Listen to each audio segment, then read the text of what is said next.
Quarta-feira é dia de sessão plenária no Supremo Tribunal Federal.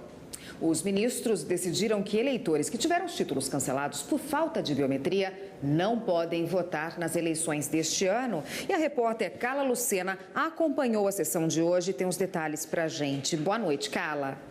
Olá, Érica. Boa noite para você. Boa noite a todos. A decisão do Supremo sobre este caso foi por maioria. Essa ação ela chegou aqui ao STF na quarta-feira da semana passada. E na sessão de hoje, o advogado do Partido Socialista Brasileiro, responsável por essa ação, disse que mais de 3.300.000 pessoas tiveram o título cancelado porque não fizeram a biometria. O advogado argumentou ainda que não permitir o voto desses eleitores viola o princípio da igualdade e ainda que boa parte dessas pessoas são mais pobres e não conseguiram fazer o cadastramento biométrico.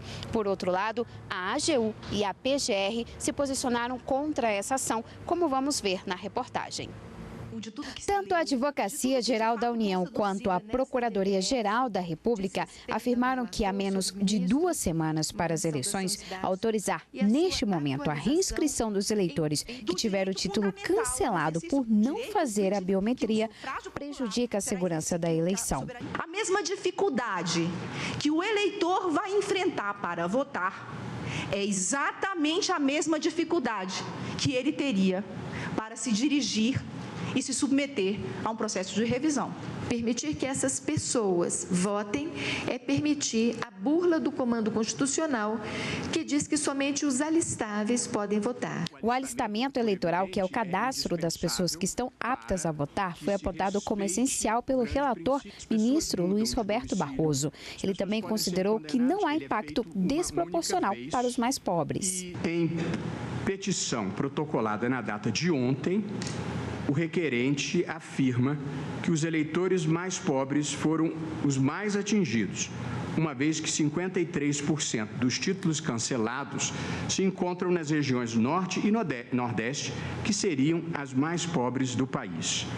O ministro também destacou que é tecnicamente inviável para o Tribunal Superior Eleitoral fazer todas as alterações às vésperas do pleito e negou a possibilidade de inserir eleitores com títulos cancelados para o segundo turno das eleições. As eleições envolvem também as urnas eletrônicas. E, portanto, o cronograma mínimo mencionado pelo requerente para a implementação da cautelar considera apenas a produção dos cadernos eleitorais. Não tem em conta que as urnas de todas as zonas eleitorais que tiveram cancelamentos de títulos de mais de 200.000 municípios, após a apuração do resultado do primeiro turno, precisariam ser recolhidas as urnas eletrônicas, os lacres deveriam ser removidos, as informações teriam de ser apagadas, as mídias teriam de ser novamente geradas, novos dados deveriam ser inseridos, as urnas deveriam ser mais uma vez lacradas e então redistribuídas de volta às suas respectivas zonas. A ministra Rosa Weber, atual presidente do TSE, não votou. Ela declarou estar impedida por decisão pessoal. E a consultora jurídica da TV Justiça, Karina Zucolotto, está aqui e tem outras informações da sessão de hoje para a gente. Boa noite, Karina. Boa noite, Érica. Boa noite, William. Depois do voto do relator, a sessão teve um tema único, Karina, é isso? É, exatamente. Hoje o tema foi só sobre essa medida cautelar que acabou sendo convertida em julgamento de mérito ao final, por maioria dos votos que foram colhidos. Os ministros, na sua maioria, acompanharam o voto do ministro do ministro Luiz Roberto Barroso, que refutava todos os argumentos trazidos pelo requerente nesse pedido da medida cautelar. Não haveria qualquer violação ao princípio da isonomia, já que o dever de votar e de se recadastrar, participar dessa revisão eleitoral, nesse recadastramento biométrico, deveria ser feito para todos. Afastou a alegação de uma possível violação do princípio da proporcionalidade. E para o ministro Luiz Roberto Barroso, talvez acabaria acontecendo, com o deferimento dessa medida cautelar, um risco de dano inverso, o que implicaria, inclusive, numa modificação da data das eleições, que está marcada para agora, próximo dia 7 de outubro. Então, ele indefere o pedido de medida cautelar, afasta todos os argumentos trazidos pelos autores e diz que também deveria ser julgado o mérito dessa ADPF para julgar improcedente a arguição de descumprimento de preceito fundamental. E, nesse sentido, todos os ministros acabaram votando, com exceção do ministro Marco Aurélio e ministro Ricardo Lewandowski. Para o ministro Ricardo Lewandowski, ele refuta o argumento do ministro Luiz Roberto Barroso de que seria impossível, a essa altura do campeonato, fazer toda uma adaptação às urnas para que esses eleitores que tiveram os títulos cancelados pudessem votar. E o ministro disse: eu já fui presidente do TSE e sei que isso é absolutamente possível.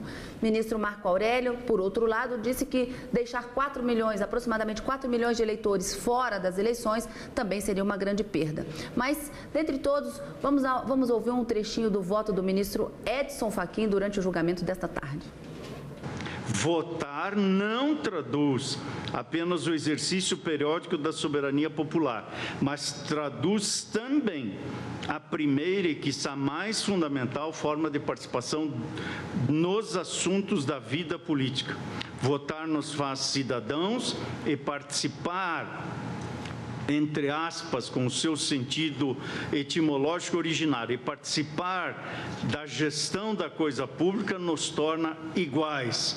O voto é, pois, fundamento da República que a todos iguala ou deve igualar.